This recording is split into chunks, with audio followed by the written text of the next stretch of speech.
Today I'm here to talk about my favorite object from the nature.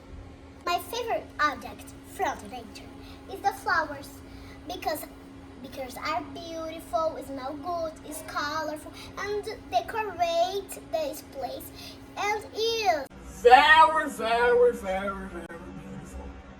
and have a lot of types of flowers. My favorite Object of from the nature is the flowers because it smells good, it's beautiful, it's colorful. There are a lot of types of flowers. Look, have this flower, this flower, this flower, this flower, these plants, and the flowers is very important from the nature.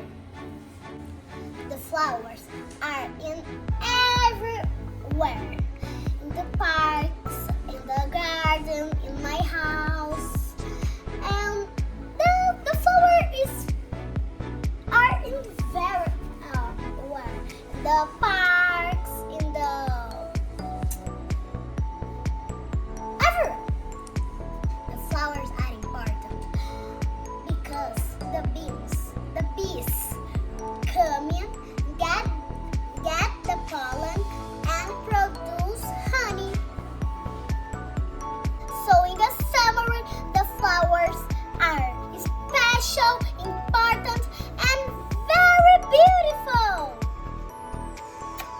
This is for you and